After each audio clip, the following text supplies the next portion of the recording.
Hello, welcome back for Unit 7 of our Contemporary World course here at Waldorf University.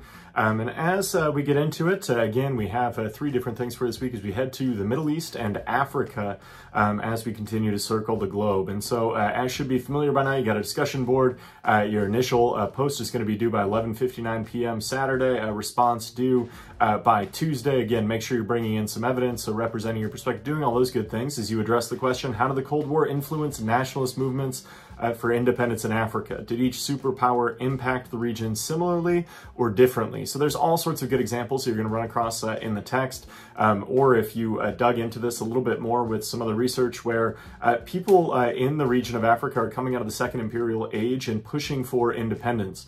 The Cold War is going to be convenient to leaders seeking to either establish communist governments or free capitalist democracies, and we're going to see both superpowers get involved behind the scenes with a variety of revolutions in Africa. So I think a good way to approach this may be to think of or identify one as you're reading the text, then look at it and maybe create almost like a case study kind of example. Here's what the Russians did in Angola. Here's what the United States did in another country. So I think that should be old hat by now. You also have an assessment that's short, also about Africa, and it's going to tie into this where you're going to be writing about how did the emergence of independent states affect the people of Africa. I think sometimes when we think about these movements, we can get lost in kind of these big political, economic changes that are taking place in these countries, and we want to look at how coming out of this imperial age, this is impacting individual people throughout Africa, and what that means for their autonomy, what that means for sovereignty, what that means for being able to just represent your own voice in a government, or having some control over your own fate. And so I want you to do that again on the assessments. I'm seeing a much better job out of some of you where we're building out some good analysis there and just focusing on the question instead of that 75 words. Some of us are still just really focused on that. Like I'm trying, it's like you're sitting there counting, typing on, all right, I'm at 5, 6, 7, trying to get to 75 words, and like that's not the point. I can't say like I'm just looking at the word count and going like, that makes sense. I think in order to do this adequately, you do have to be bringing in some quality information and providing at least some rudimentary analysis. And I think we're doing a mixed bag with that as a group. Some of you are doing great. Some of you just continue to put some effort into that. I think it'll solve a lot of the problems. All right, we also have our Unit 7 essay, which I think is kind of a fun one, I think this stuff is fun. And you're going to put yourself in a scenario where you've been elected to be the next Secretary General of the United Nations. So, you know, you're in New York City, you just caught your cab down to the UN, and you are going to be charged to end the conflict in the Middle East. Big, tough first day on the job.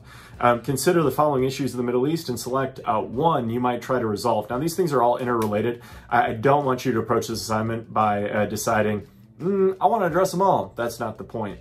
I want you to take one and have it be a primary focus where you can develop your analysis in that way.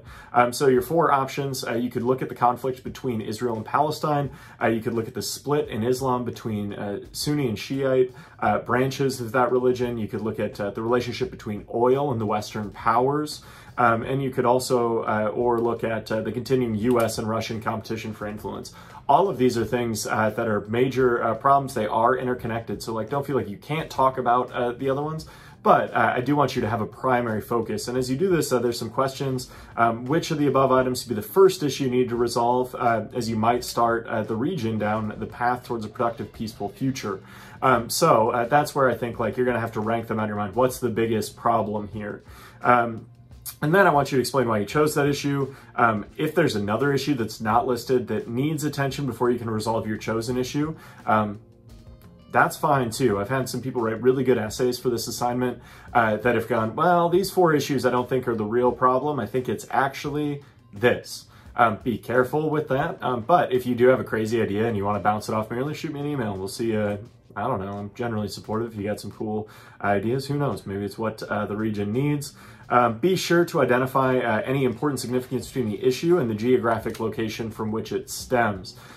This is where I think you could see this most, maybe with oil, where we have these different powers, at least post-World War I through the modern era, that have been really concerned and enriched by oil throughout the region. That's a geographical factor that creates economic opportunity. And that's certainly led to issues throughout the region.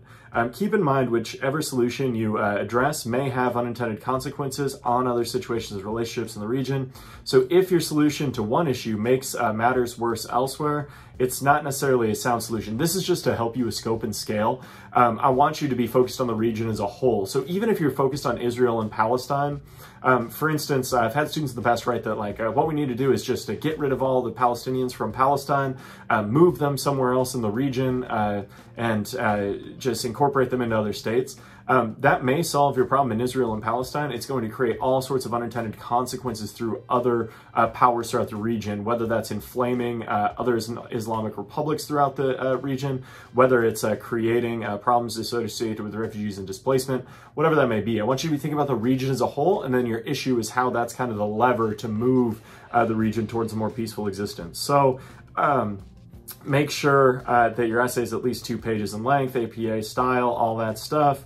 And just put your best foot forward here. I think this is a fun one, and it allows you to think critically about some of the content in a little bit different way. So if you got questions, make sure you're reaching out. Otherwise, I appreciate the hard work you put in the course so far. I look forward to the great things you're going to do this week. Good luck.